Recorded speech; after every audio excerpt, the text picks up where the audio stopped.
boa noite, amigos. Bem-vindos à aula 124 do nosso curso de filosofia. Hoje nós vamos pensar o paradoxo da solidão.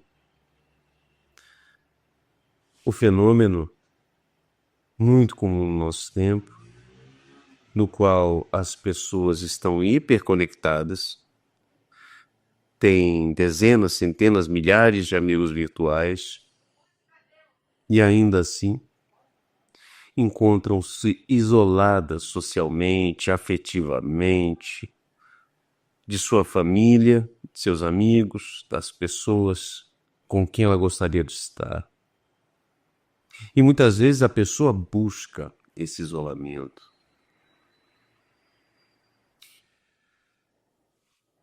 A conexão pode ser dita de vários modos.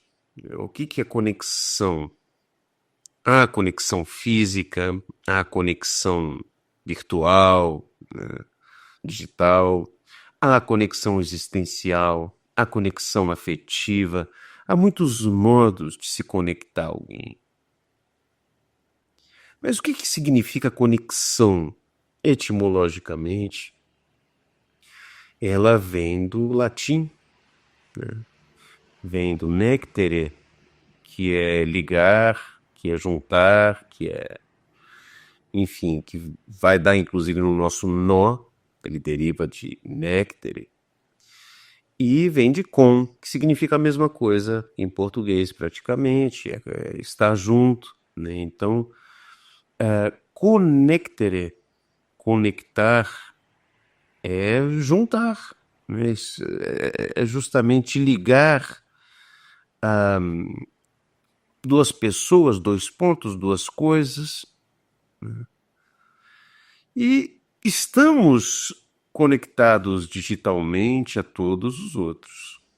Estamos conectados, de certo modo, pelas redes sociais, quaisquer que elas sejam, Facebook, Instagram, WhatsApp, a todo mundo.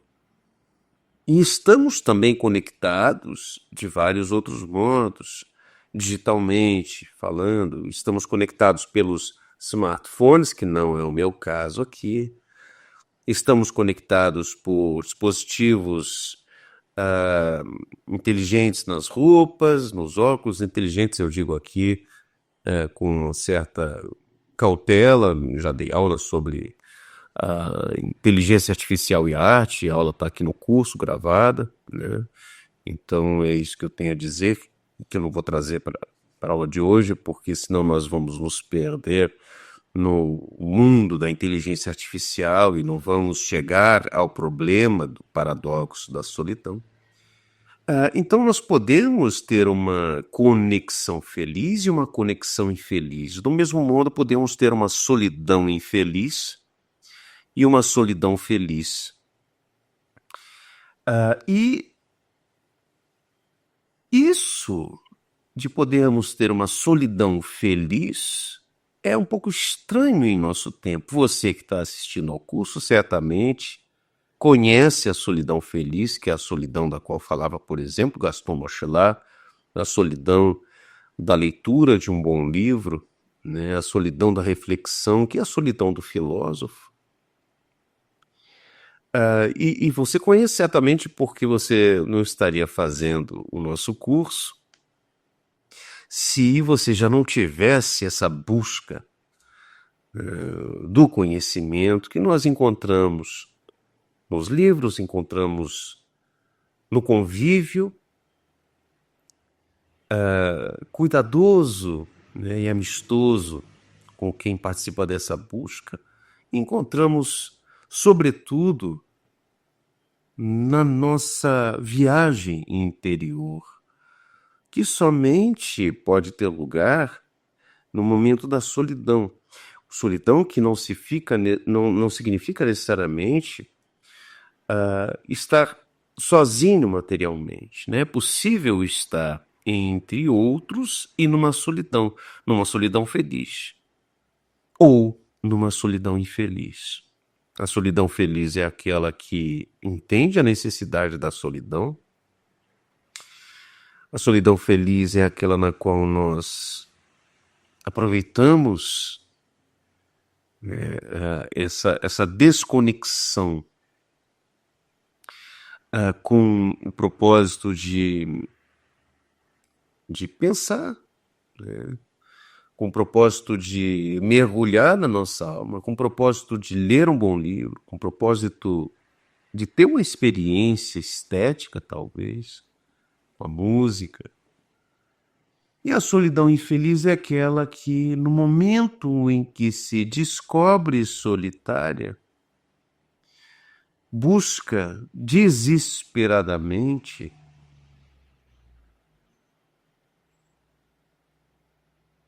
o outro, para que essa solidão desapareça.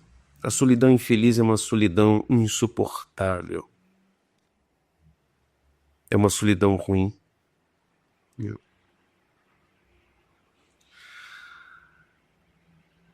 Na antiguidade, a questão da solidão já era pensada. Os estoicos tratam bastante da solidão. Os estoicos, inclusive, afirmam que a solidão não tem nada de negativo, é uma condição muito positiva, porque ela é a oportunidade para o cultivo da própria virtude. Um momento privilegiado de autonomia, um momento privilegiado de desenvolvimento moral. É na solidão que nós aperfeiçoamos a nossa existência. E é por isso que os estoicos faziam uma série de exercícios espirituais, exercícios filosóficos, e entre eles estava a prática do retiro, a anacoresis, que não é um retiro com o propósito de fugir do mundo. O retiro do estoico não tem um caráter de fuga, né? É um retiro com o propósito de proporcionar a possibilidade de um recolhimento que favorece a renovação, que favorece o fortalecimento moral, que favorece a introspecção, que favorece o entendimento de quem se é. Então, a anacoesis é um exercício importante, ou seja, o retiro é um exercício importante para o estoico. Não que ele precise do retiro para encontrar-se consigo. O estoico vai encontrar essa feliz solidão mesmo em meio a uma turba, uma massa, um tumulto, em meio a pessoas, em meio ao fórum, né, ao mercado. Mas é justamente no momento em que ele tem a oportunidade do retiro, inclusive do ponto de vista material, social, é que se pode obter os maiores tesouros espirituais, né? O estoico também favorece a autarquia, que é a autossuficiência, né? E a solidão é o laboratório da autossuficiência. A solidão é o laboratório da autarquia, o estoico. Então, o estoico considera que a solidão é importantíssima quando pensamos justamente na necessidade da autarquia para que se possa chegar ao ponto que é que é o propósito, que é o telos da própria filosofia estoica, que é a atitude que os estoicos chamavam de ataraxia. E o que é a ataraxia? É a ausência do desejo, né? É a ausência da vontade que quer aquilo que é inadequado. É a conformação do desejo à própria natureza, ao próprio cosmos, né? Ao próprio logos. é a concepção de que desejamos, em situação não esclarecida, aquilo que é impróprio. E devemos não mudar o mundo, mas mudar a nós mesmos, ao nosso espírito, para que o nosso espírito passe a desejar aquilo que é bom. E o que é bom é aquilo que é natural, é aquilo que é cósmico, é aquilo que corresponde aos caminhos da natureza e do cosmos.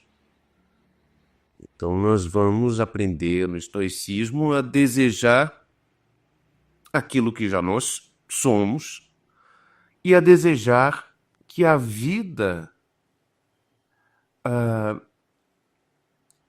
siga o seu caminho natural e que as coisas sigam o caminho que efetivamente seguem. É a ideia próxima à ataraxia, né, de amor fati. O amor ao destino, o amor àquilo que será e que tem que ser. E a atitude de querer lutar contra aquilo contra o qual não se pode lutar. Querer lutar contra a morte, a sua própria morte, a morte de quem você ama. Querer lutar contra a natureza, querer lutar contra as tendências da sociedade. O estoico, por meio dessa busca interior de tornar-se um indivíduo que corresponde em todos os seus níveis ao fluxo do cosmos, né? E, portanto, ele vai buscar eliminar o desejo daquilo que é inadequado. O estoico vai justamente encontrar o caminho da felicidade. É essa a felicidade para o estoico. E a felicidade passa necessariamente pela autarquia, passa pela autossuficiência e passa pela solidão. Não uma solidão de estar afastado da sociedade, mas uma solidão de saber-se ao mesmo tempo responsável, unicamente responsável por aquilo a respeito do qual o indivíduo pode se responsabilizar. E também um ponto, por saber-se, né, um ponto material no fluxo da existência e jogado como uma folha ao vento, inapelavelmente jogado na vida, né, sem muito controle sobre o que vai acontecer. E a solidão é que permite esse diálogo interior, essa contemplação necessária para a compreensão dessa nossa natureza, ao mesmo tempo livre, responsável pelas decisões que pode tomar e também determinada por aquilo que não pode ser escolhido, determinada pelas condições históricas, sociais, ambientais, materiais, né, do mundo. Então, para o histórico, a solidão não tem o caráter de um isolamento. O estoico não se isola, nem mesmo quando ele vai para o seu retiro. De certo modo, ele permanece ligado ao mundo. Mas trata-se aqui de uma ligação que pode se dar e que se dá também, né, efetivamente, no momento da solidão. Quer seja uma solidão em retiro, quer seja uma solidão em meio à sociedade. Mas ainda assim, é necessário lembrar, é uma solidão feliz, porque não é uma solidão da fuga, E não é uma solidão que deseja a ausência de solidão, que deseja o fim da solidão. É por isso também que os estoicos tinham entre os seus exercícios espirituais uma verdadeira terapêutica da solidão. E essa terapêutica da solidão é uma espécie de pedagogia da solidão, né? Também. Por quê? Os estoicos percebiam, amigos, que as pessoas podem estar se relacionando de forma conturbada com a solidão. As pessoas podem estar justamente buscando a solidão como uma fuga ou desejando o fim da solidão e a vida sem nenhuma autarquia, uma vida voltada, enfim, completamente para o lado de fora.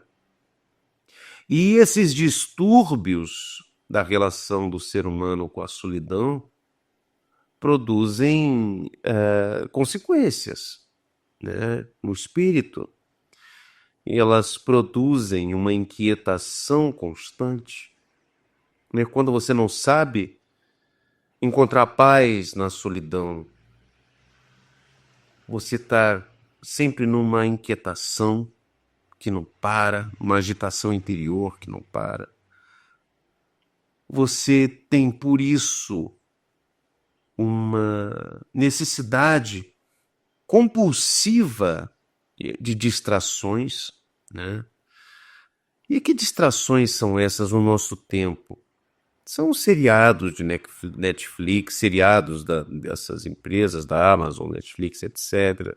São filmes, são as bebidas, os remedinhos servidos em copos ou em pílulas. São as saídas, enfim, compulsivas, né? Para encontrar pessoas na rua, ou mesmo para ficar sozinho, mas vendo a rua, para ir a bares, para ir a shoppings, para encontrar gente. São também, por exemplo, as incapacidades que nós temos de estar sozinhos, conosco, de enfrentar os nossos fantasmas, de lidar com a nossa consciência, né? Também a dependência excessiva da opinião alheia, quando nós fazemos de tudo pensando naquilo que o outro vai dizer, ou os outros indeterminados vão dizer. E, finalmente, entre os sintomas dessa relação problemática com a solidão está a ansiedade social. Quando nós já não queremos mais estar em ambientes sociais, né? E temos medo e temos suadouro e pensamos 1000 vezes antes de participar de um evento, e quando estamos no evento sentimos aquele cansaço tremendo e não queremos ficar mais ali, né? Então, é evidente que há certos eventos, certas reuniões, enfim, happy hours de trabalho que são extremamente chatos e que, enfim, mas isso está na medida de cada um, né? Há uma justa medida para cada pessoa, como dizia Aristóteles. E tudo isso nós podemos encontrar no nosso tempo, né? Podemos encontrar essa ansiedade social, essa dependência excessiva da opinião alheia, podemos encontrar essa incapacidade de estar sozinho consigo mesmo, né?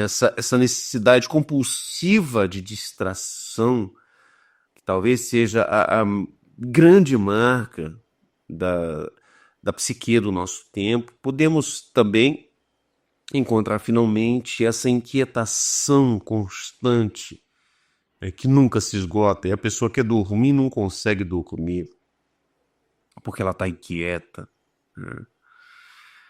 E o que os estoicos propunham como remédio, como fármacon para para esses distúrbios da solidão? Em primeiro lugar, que a pessoa tenha diante de si o mal que ela pode sofrer, que ela possa antecipar e premeditar o mal que ela pode e em algum momento certamente vai sofrer, né? Trata-se de uma preparação psicológica e espiritual para o fato, por exemplo, de que a gente vai morrer, de que as pessoas que nós amamos vão morrer e podem morrer antes da gente, né? Quer sejam mais velhas, quer sejam mais novas, que podemos ter contratempos, podemos sofrer acidentes na estrada, podemos sofrer um revés financeiro, podemos sofrer um revés acadêmico, um revés afetivo, amoroso. E precisamos ter diante de nós sempre essa possibilidade. Saber que somos seres jogados no mundo e que certamente sofreremos. Certamente nós encontraremos momentos difíceis na vida. E não devemos temê-los. Devemos, na medida das possibilidades, que a rigor são poucas, né, e variam em função do objeto de que se trata, na medida das possibilidades, devemos estabelecer estratégias de precaução. Por exemplo, para evitar algum tipo de doença, podemos melhorar nossa alimentação, fazer um pouco mais de exercício, o que também não é garantia, né? Melhora um pouco as nossas chances, mas não é garantia de nada, e no fim das contas trata-se de uma aposta condenada, fadada à derrota, porque vamos ficar doentes e vamos morrer, de um modo ou de outro, né? Para evitar um revés financeiro, nós vamos, enfim, nos precaver do modo que é possível, com o contador, enfim, com o controle adequado das finanças, pessoais ou empresariais, enfim, do CPF, CNPJ, não importa, né? Para evitar um revés afetivo, vamos, enfim, vamos amar, vamos ter afeto, né? Mas entendam que essas estratégias não são garantia de nada, né? Porque do mesmo modo que nós vamos morrer e vamos ficar doentes, por mais saudável que seja o nosso estilo de vida, é possível que tenhamos reveses financeiros, por mais sensatos e cuidadosos que sejamos. E é muito possível, eu digo que quase inevitável, talvez seja mesmo inevitável, que tenhamos reveses afetivos, que soframos por amor. E veja, nada disso é razão para não se lançar à vida. Nada disso é razão para que se busque uma solidão como fuga, né? Porque, de fato, e muito especialmente no caso das relações amorosas, a pessoa que foge do amor para não sofrer e que prefere viver em isolamento, em solidão, ou prefere viver em relações marcadas não pelo afeto, mas por trocas de interesses, né? Essas pessoas, de fato, deixam de conhecer e deixam de experimentar e de viver um certo aspecto da vida humana. deixam de viver efetivamente a vida a dois ou a três, enfim, quando eu estou dizendo uma vida em família, né?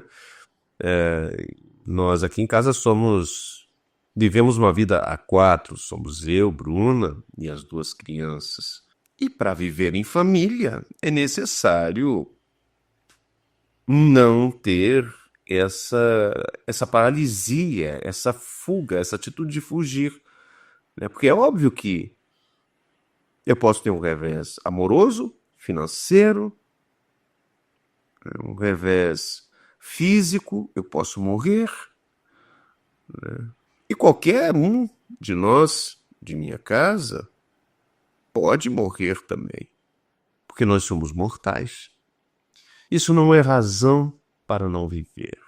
A possibilidade da dor e do sofrimento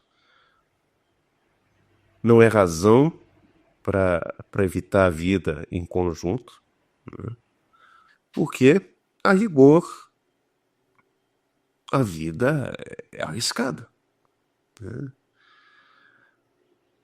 Um outro exercício espiritual, além da premeditação daquilo que pode acontecer de mal conosco, é o exercício da análise das representações.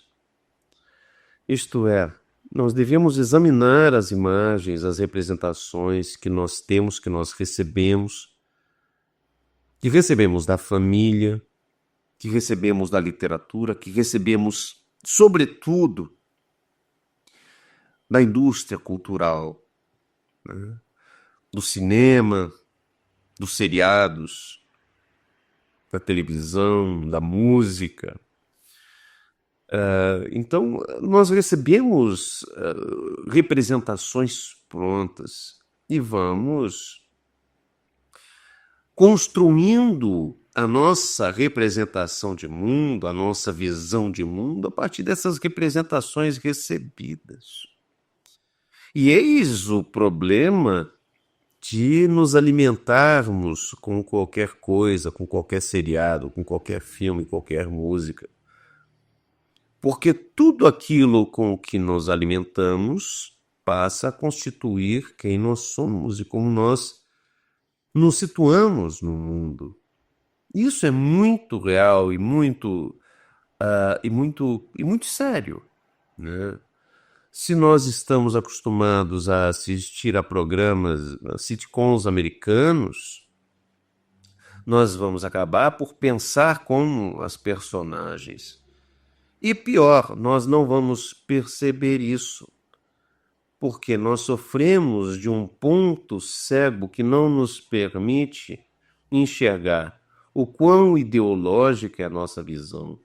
Porque nós enxergamos as coisas já com os olhos ideológicos, né? A ideologia se posiciona de modo que nós temos muita dificuldade de reconhecê-la como tal, como propriamente ideologia. E é por isso que a ideologia é tão problemática. Talvez seja inevitável, pelo menos até certo ponto, seja inevitável, mas que, sendo inevitável, nós controlemos aquilo que vai constituir a ideologia a partir da qual nós enxergaremos o mundo, né? E como é que nós podemos controlar? Controlando o nosso alimento espiritual, controlando aquilo que vamos assistir na televisão, que vamos buscar na internet, que vamos ouvir, né, como é que chama? No Spotify, ou ouvir nas festas, ou ouvir nos shows, porque é isso que vai constituir quem nós somos.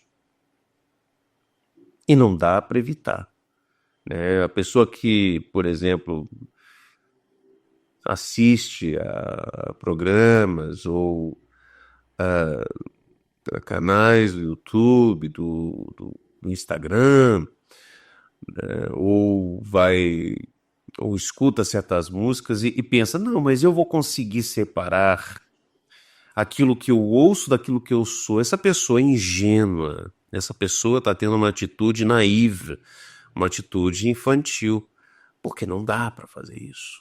É a mesma coisa que, de repente, a pessoa vai comer uma comida estragada e pensa, não, mas eu vou conseguir lidar bem com essa comida. Meu estômago, eu sei que a comida está estragada, mas eu vou comer mesmo assim, meu estômago vai conseguir separar os elementos. Vai separar como, cara pálida?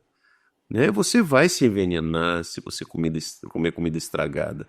Do mesmo modo, você vai envenenar a sua alma se você ficar assistindo a seriados de Netflix, enfim, ouvindo música popular, fala, enfim, de tudo que não vale a pena. É um fato, tá?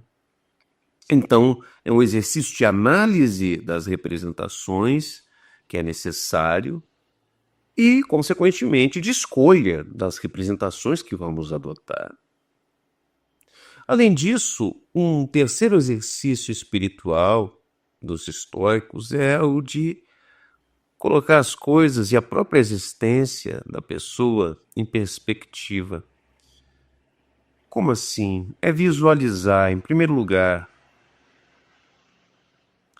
como os seus problemas pessoais são relativos, são pequenos diante dos problemas pessoais de outras pessoas e grandes em comparação com os problemas pessoais de pessoas diferentes, né? Aquilo que toma conta da sua vida, aquele problema enorme, talvez para outra pessoa fosse algo tão insignificante diante daquilo que ela passa todos os dias. Ah, mas para mim é um problema grande, claro, mas nós precisamos relativizar. Nós precisamos colocar em perspectiva. Porque a medida do seu problema também é a sua medida existencial diante da vida. Se você toma um problema particular ali da sua existência, seu problema pessoal, como se fosse um grande, um enorme problema, um problema que demanda, né, uma atenção extraordinária, como se fosse o problema mais sério do mundo e você precisa tê-lo resolvido imediatamente ou ter um plano para resolvê-lo, isso é a coisa mais importante que existe, isso significa que você está se pondo na existência do tamanho daquele problema. E é preciso pôr a sua existência em perspectiva. Em primeiro lugar, em perspectiva diante do cosmos, da vastidão do cosmos. E você pode fazer isso toda noite, objetivamente, materialmente. Você pode ir a algum lugar, quando a gente encontra algum lugar com o céu limpo, né, na madrugada, e a gente pode olhar para o céu, você pode olhar para o céu, e passar ali, não 1 minuto, mas passar 10 minutos, 20 minutos, se deitar no chão e observar tudo aquilo que está diante de você e perceber a imensidão do cosmos. Enfim, a imensa vastidão do universo. E ali você vai ter a dimensão da sua própria insignificância e da insignificância dos seus problemas. Então esse é um exercício de perspectiva, é um exercício muito útil, né? Que conduz ao autoconhecimento e, portanto, conduz à autarquia. Trata-se de uma espécie de retiro momentâneo que deve ser realizado em silêncio. E o silêncio é também um exercício espiritual estoico, porque ele conduz à clareza mental e ele conduz ao equilíbrio interior. E há também mais um exercício, que é um exercício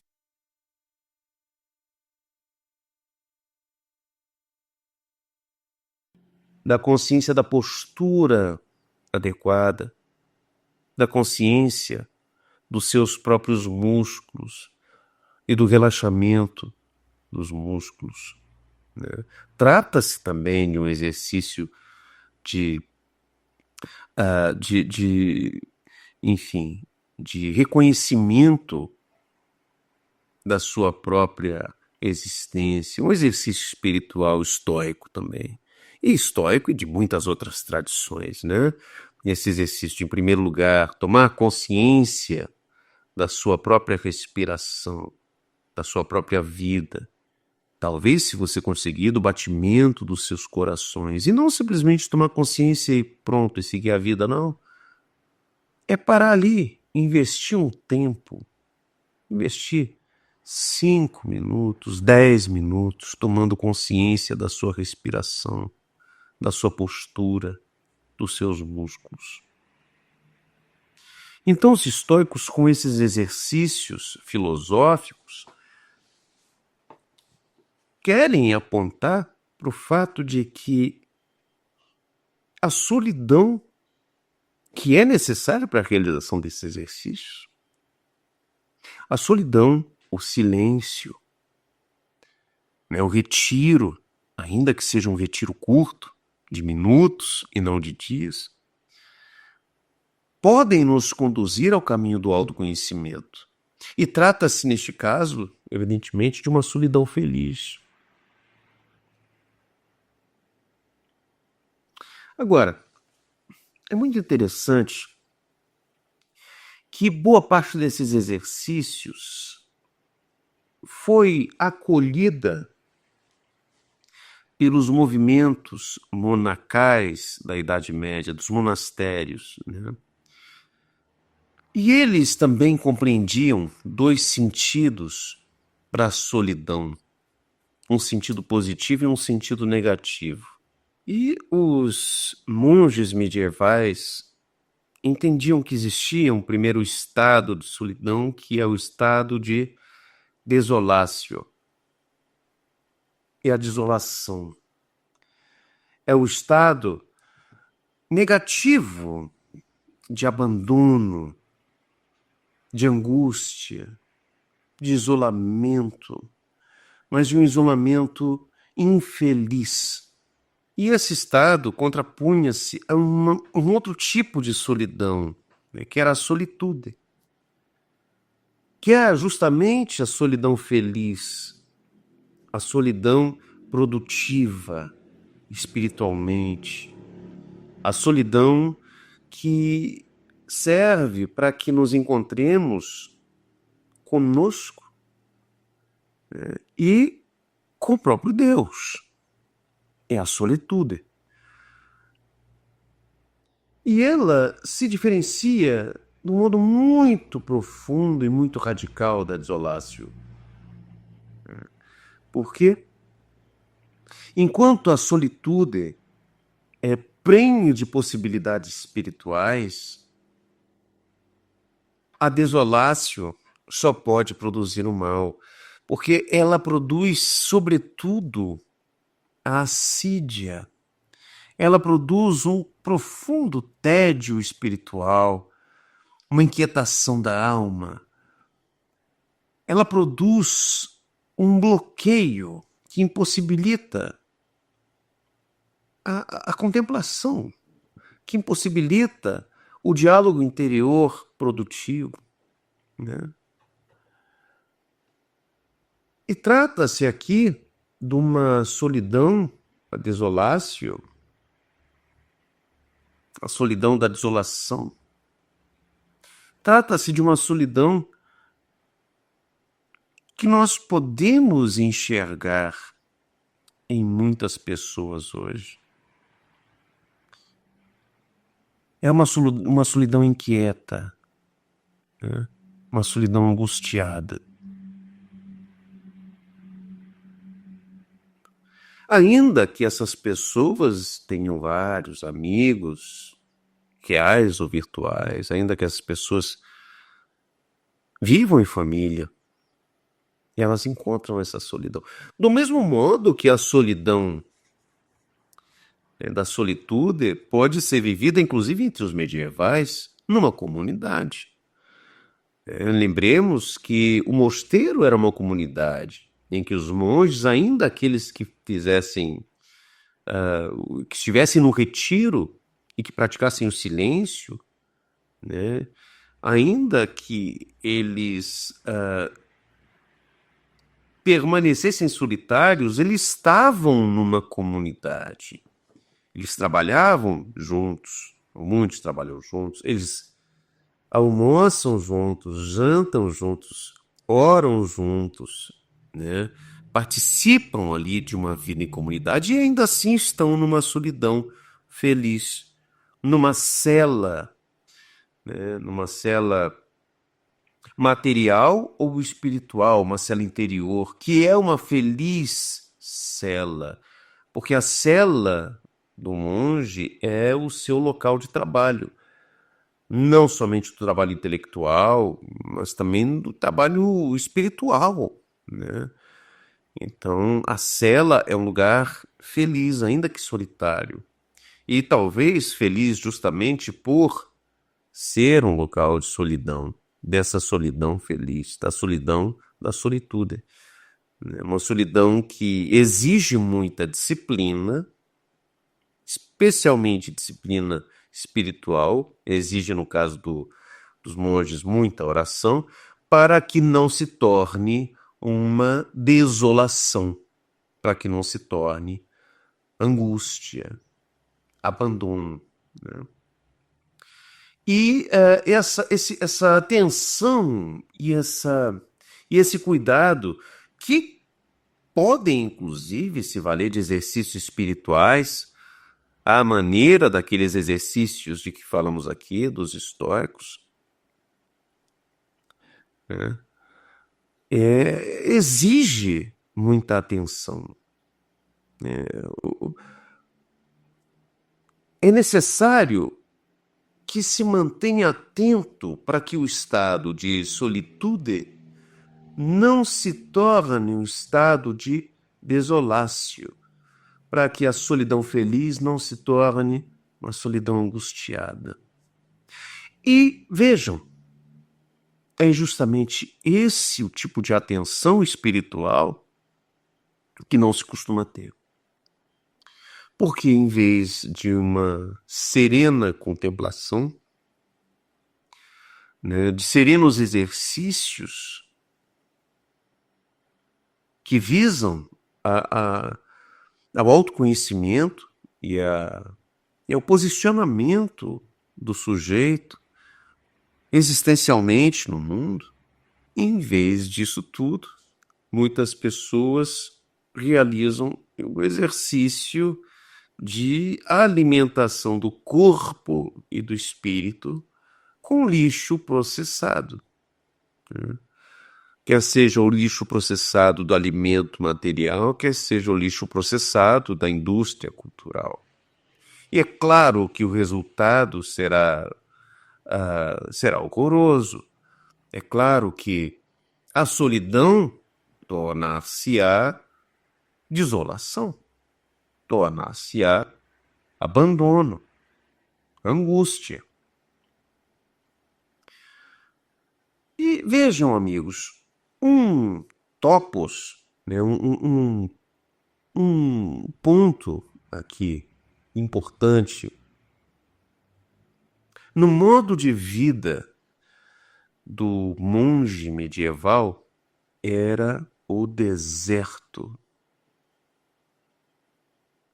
O deserto interior e o deserto exterior, né? E o que é um deserto? É um espaço vazio, é um espaço infinito, é um lugar de autoconhecimento, de solidão, mas também de confronto. Ir ao deserto, quer seja denotativamente estar lá no espaço material, quer seja subjetivamente, né, encontrar o deserto interior, visitar o deserto interior, é sempre arriscado.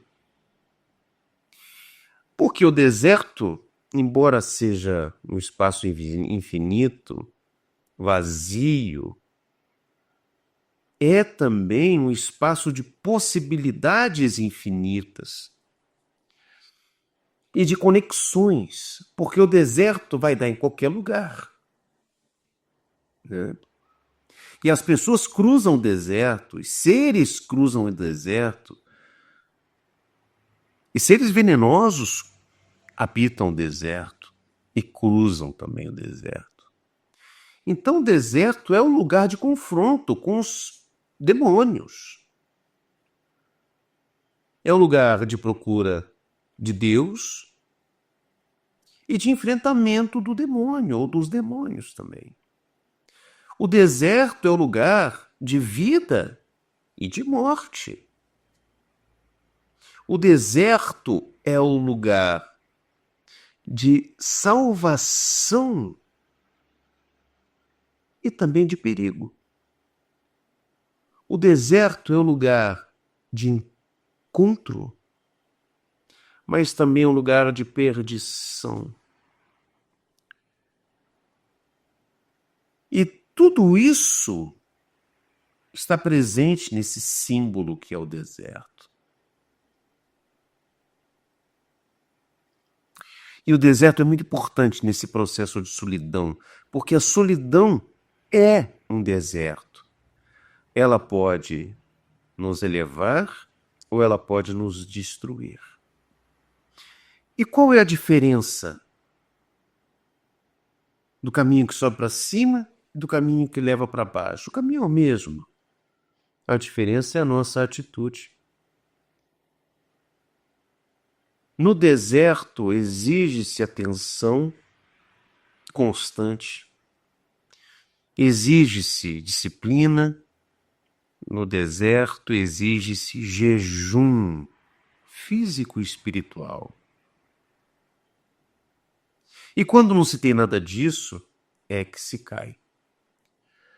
A solidão que não seja disciplinada, a solidão que não tenha um propósito espiritual, a solidão que não venha combinada com a atitude de um certo jejum, de uma certa mortificação, é justamente a solidão que conduz à queda.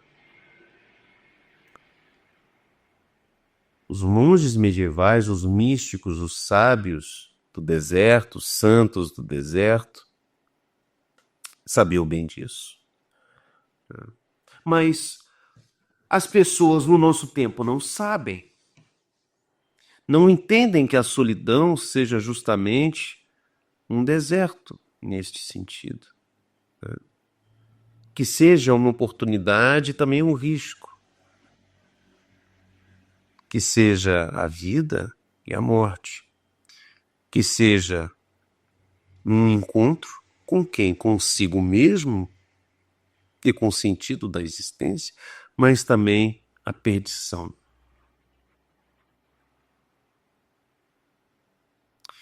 E por que as pessoas precisam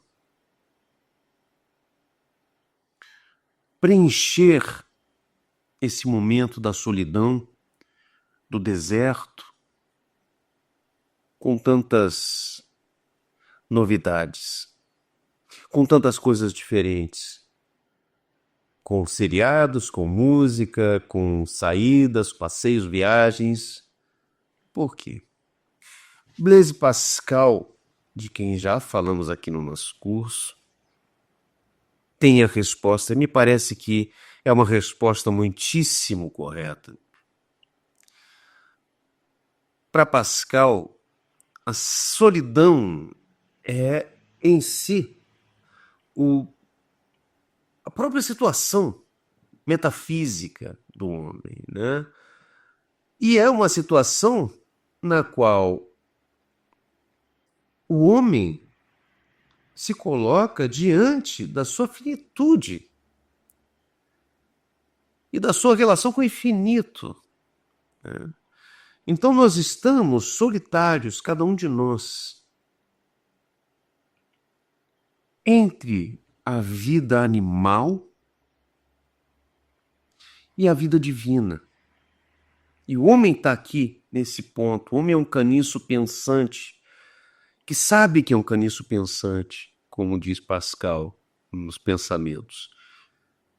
Então, aqui está toda a tragédia da existência humana, mas que é uma tragédia que pode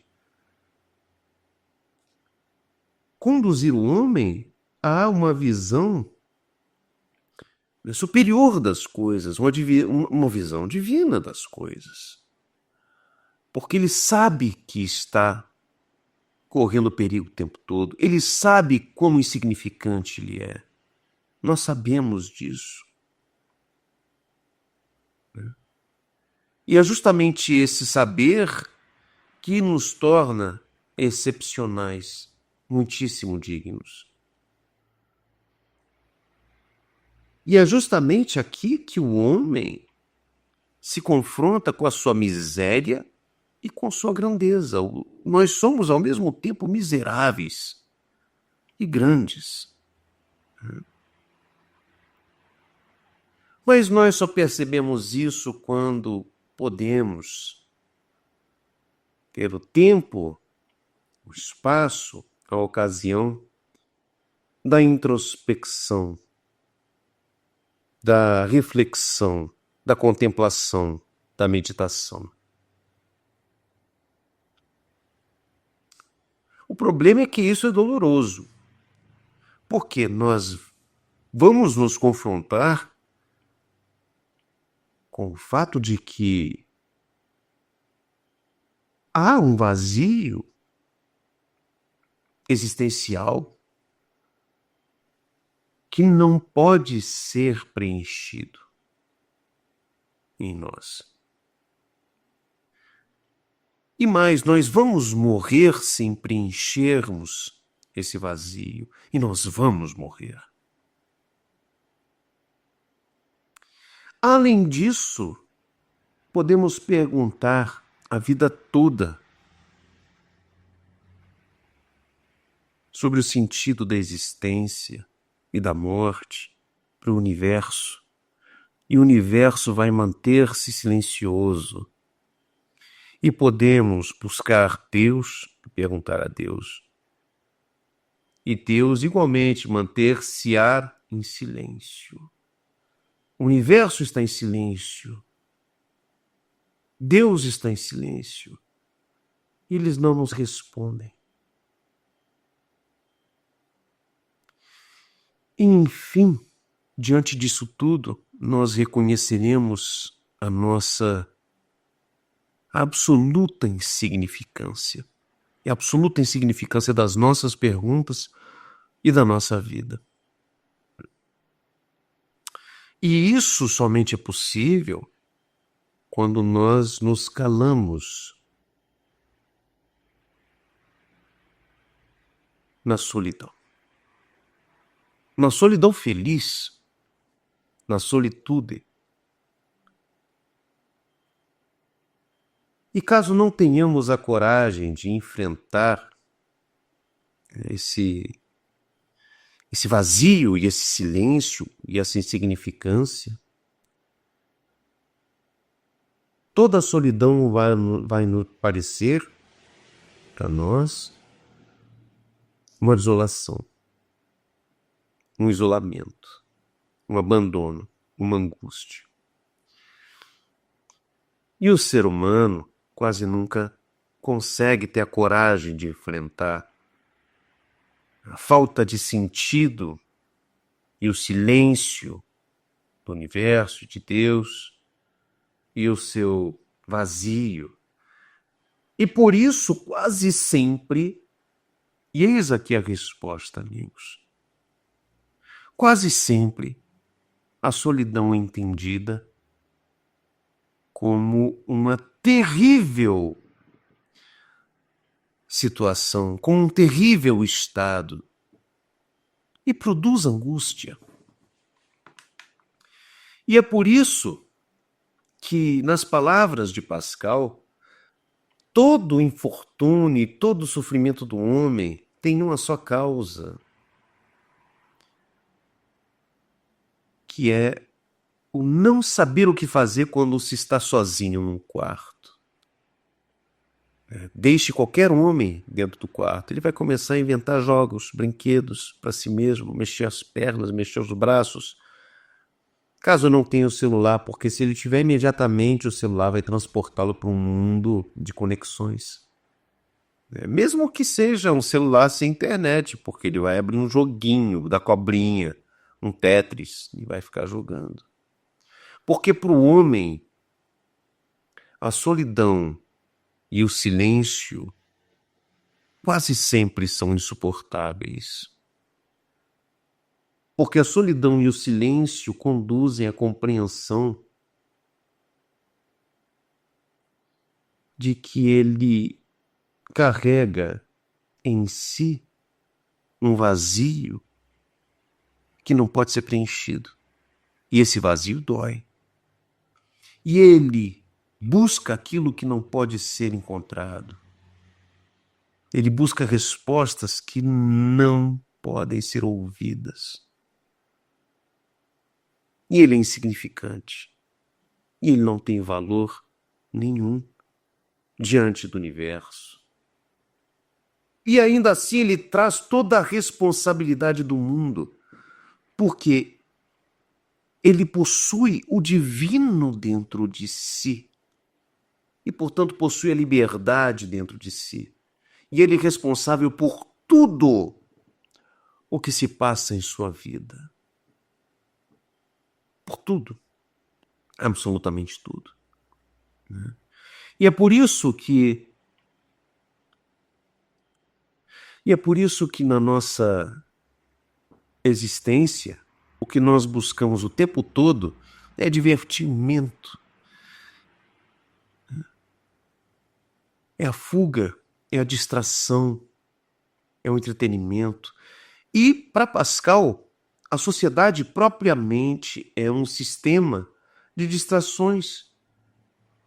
É um sistema no qual nós podemos fugir de nós mesmos.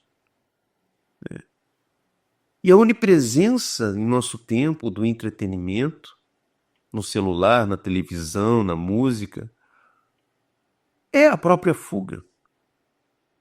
Porque se nós estamos o tempo todo ocupando o nosso espírito, e fazemos isso justamente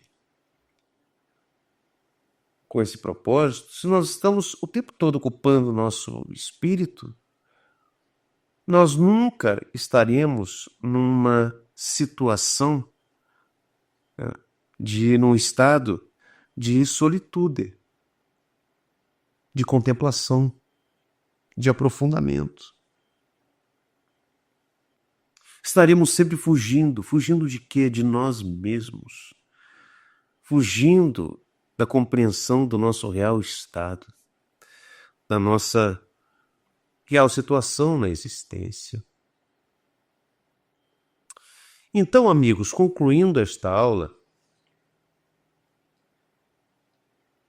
eu quero dizer que essa situação de hiperconexão, de hiperconectividade, e eu digo isso a partir dos estoicos, dos monges medievais,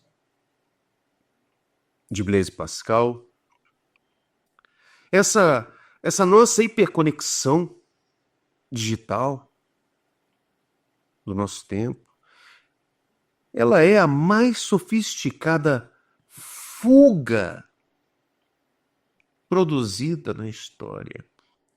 É a mais sofisticada fuga de nós mesmos. Trata-se aqui de um verdadeiro deserto digital. E realmente o aparelho celular, a televisão, televisão digital, o computador, são desertos digitais. São propriamente desertos no sentido mais rigoroso. Primeiro porque são frios, são máquinas, são dispositivos, não há vida ali. Segundo, porque são espaços infinitos que se apresentam ali, como num deserto. É um lugar também, finalmente, é um dispositivo, um espaço de confronto. Por quê? Na televisão, no computador, no celular, nós podemos buscar aquilo que há de mais elevado, buscar o conhecimento, inclusive o autoconhecimento, buscar a filosofia, buscar a ciência, buscar a literatura, buscar o espiritual, né, na cultura.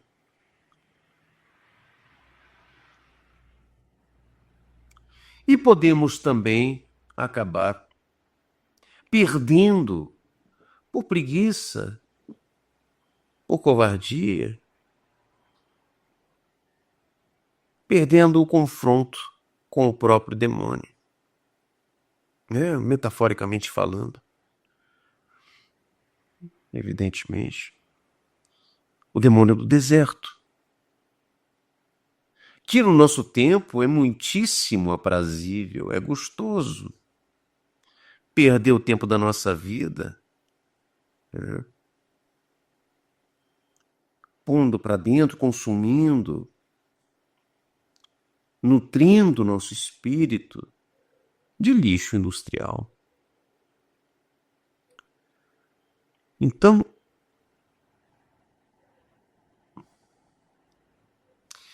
a hiperconectividade é um deserto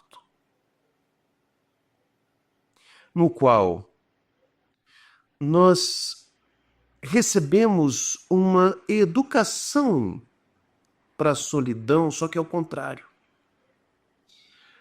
A solidão que interessa, né,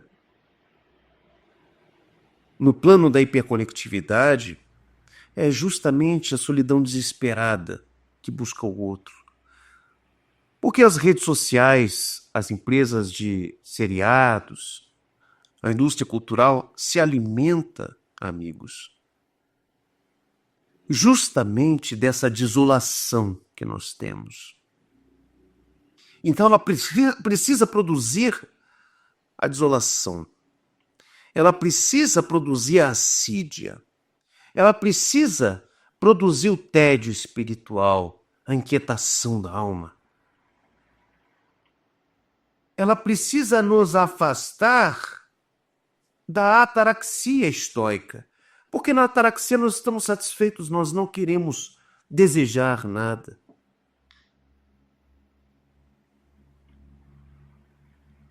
E o mundo digital precisa que nós desejemos, porque nós precisamos consumir.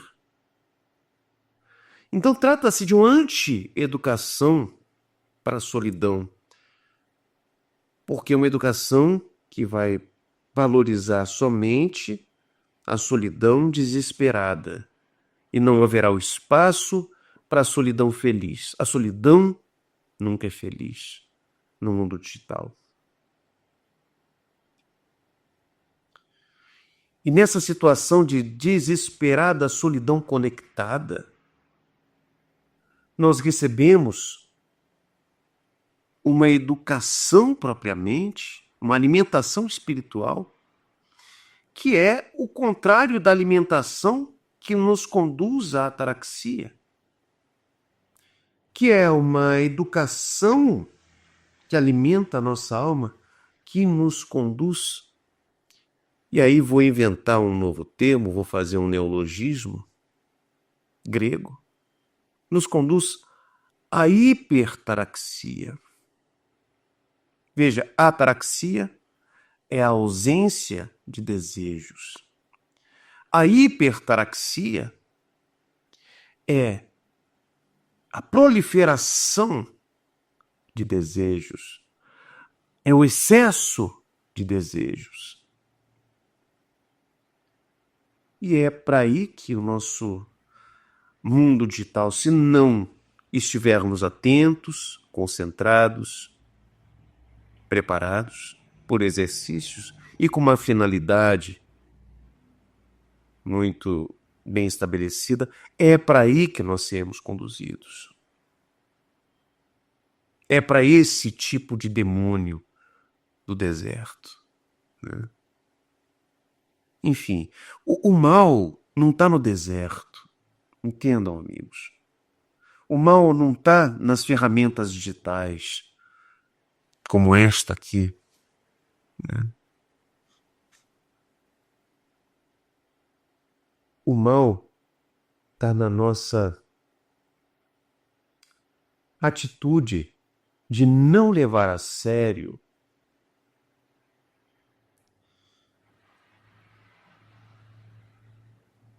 o mal que isso tudo pode nos causar. Que pode nos causar bem, mas para que as coisas sejam boas, para que possamos encontrar a feliz solidão, inclusive utilizando recursos digitais, precisamos de rigor, precisamos de disciplina, precisamos de uma busca ascensional. Ok? É isso que eu tinha a dizer hoje sobre o paradoxo da solidão. Obrigado pela atenção e até a semana que vem. Um abraço.